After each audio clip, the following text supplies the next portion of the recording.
mahasiswa. Kita perkuliahan ke-14 ini merupakan perkuliahan lanjutan dari perkuliahan ke-13, yaitu tentang koefisien kontingensi. Koefisien kontingensi ini ditujukan untuk membahas skala ukur yang nominal. Nah, itu minggu lalu kita udah bicarakan apa itu Q kuadrat ganda. Kalau tidak memenuhi syarat, di mana expectation-nya E11 atau EI-nya itu lebih kecil dari 5, itu tidak bisa lebih dari 20%. Nah, oleh sebab itu kita akan hari ini akan kita bahas uji PISA dan dilanjutkan dengan uji Q kuadrat korelasi kontinuitas. Baiklah, kita bahas sekarang koefisien kontingensi, ya, kata. Nah, sebagaimana kita udah utarakan minggu lalu, bahwa kalau kita menemui skala ukur yang nominal, ya, untuk melihat korelasi dalam statistika non-parametrik, kita menggunakan koefisien kontingensi. Nah, koefisien kontingensi ini untuk signifikansinya itu tergantung dari uji Q kuadratnya. Kalau Q kuadratnya nyata, maka itu ada hubungan.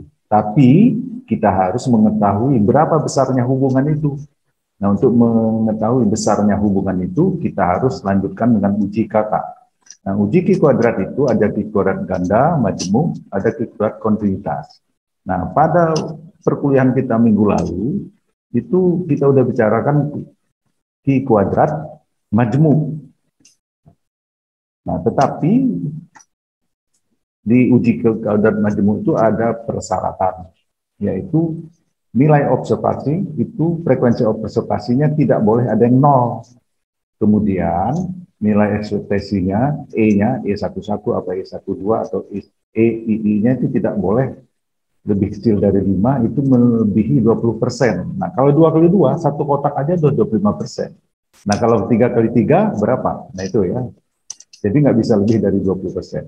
Nah, sekarang kita bicarakan uji PISA karena uji minggu lalu itu tidak memenuhi syarat. Karena ada apa? Ada nilai E11-nya yang di bawah 5. Dalam arti ini 3,25. Nah, ini kita lanjut ya.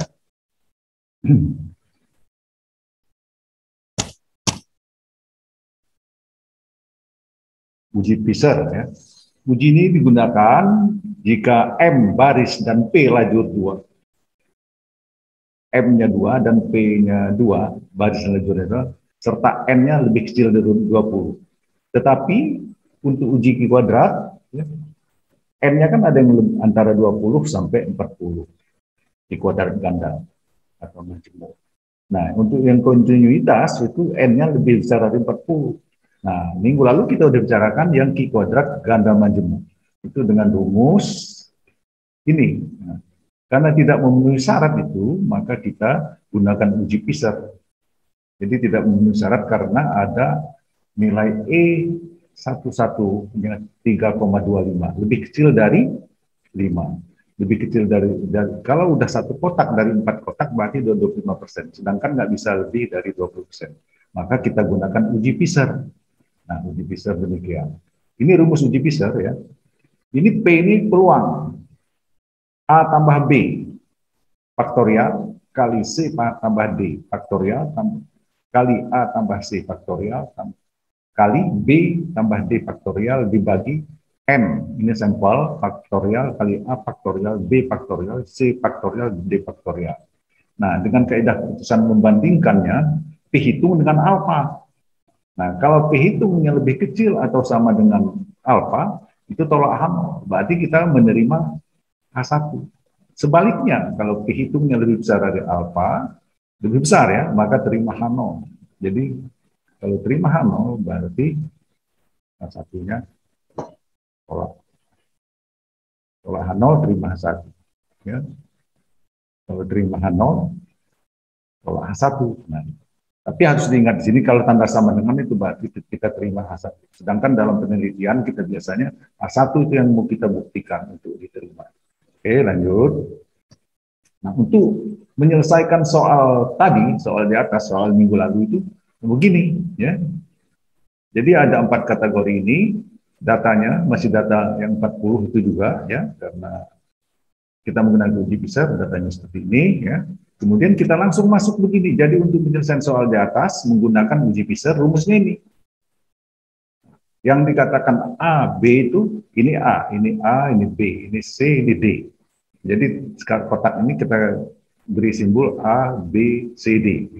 Sehingga kita dapatkan nilai P-nya dengan rumus uji Fisher ini P sama 0,12. Ya, 0,12. Nah, 0,12 ini kita langsung ambil kaidah keputusan 0,12 lebih besar dari 0,05. Nah, karena P itu lebih besar dari alfa, maka terima H0. Kalau terima H0 berarti tolak H1. Berarti kesimpulan kita itu, hipotesis kita itu nggak terbukti. Tidak ada korelasi antara kesimpulannya, tidak ada korelasi antara tingkat kecantikan dan tingkat kepandaian dalam pemilihan data kampus. Nah, ini uji Fisher. Nah, jadi sebagaimana uji ini nggak usah diteruskan lagi ke uji KK gitu, karena di sini nggak signifikan gitu ya. Nah, selanjutnya uji yang ketiga dalam uji koefisien kontingensi itu yaitu uji Q-kuadrat kontinuitas.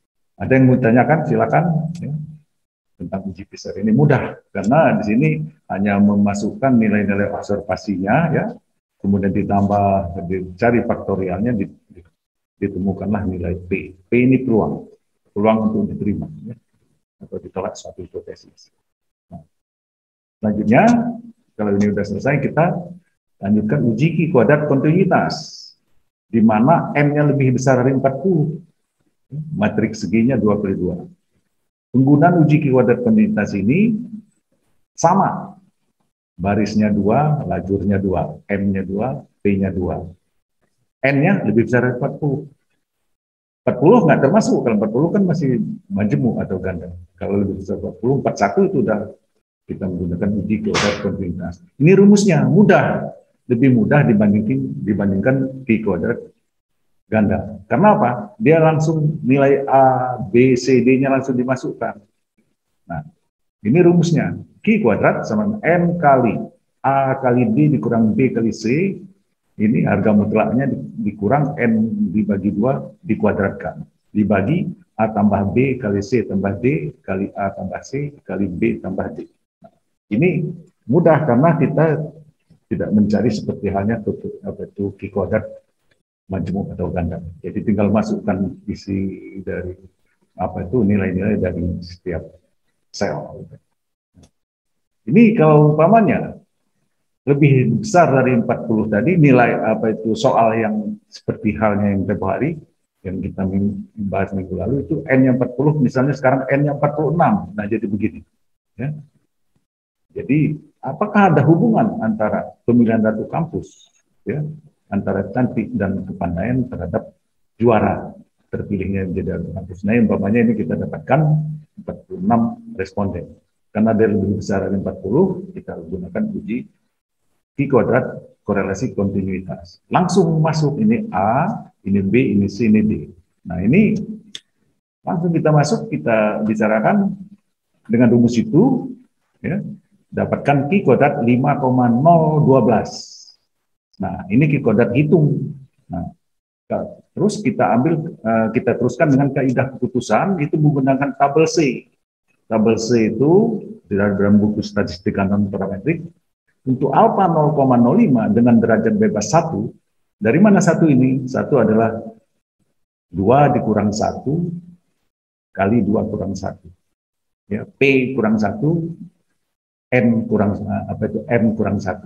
Jadi P min 1 kali M min 1 sama dengan 1. Q-kuadrat tabelnya didapatkan 3,84 di tabel. Ya. Nah, di sini bahwa 5,012 itu lebih besar dari 3,84. Karena Q-kuadrat itu lebih besar dari Q-kuadrat tabel, maka tolak H. Dalam hal ini terima H1. Kesimpulannya, nah, dari kaidah keputusan kita tarik kesimpulan ada korelasi antara tingkat kecantikan dan tingkat kepandaian dalam pemilihan data kampus. Nah, di sini ya, kalau sampai sini ada korelasi, tapi berapa besarnya korelasi? Ya, kita teruskan ke uji KK. Ini perlu diketahui bahwa ini ada korelasi. Karena lebih besar Q-kuadrat hitung lebih besar dari Q-kuadrat tabel. maka kita tolak A0, terima A1. Kesimpulannya ada korelasi antara tingkat kecantikan dan tingkat kepandaian dalam pemindahan data kampus. Nah, kalau ini signifikan, kita teruskan ke uji KK untuk melihat besarnya derajat hubungan antara variabel sebagaimana yang dituangkan dalam hipotesis. Maka dilanjutkan dengan menghitung koefisien kontingensi. Nah, rumus ujian koefisien kontingensi KK sama akar dari Q kuadrat dibagi N tambah Q kuadrat. Nah, ini hasilnya, ya.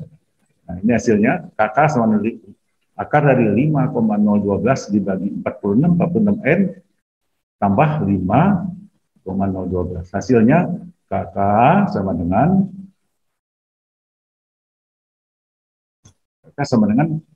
0,31, ya.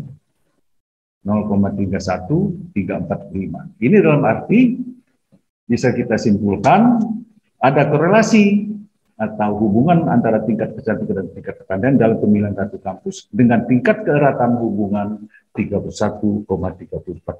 Nah, ini kembali dari sini tadi, ya, karena dapatnya kakaknya 31,31445%, 31345. Ya. Nah, demikian yang kita tentang uji koefisien kontingensi. Oke. Sampai di sini perkuliahan kita yang ke-14 ini dalam hal membahas uji PISA dan uji Q kuadrat kontinuitas.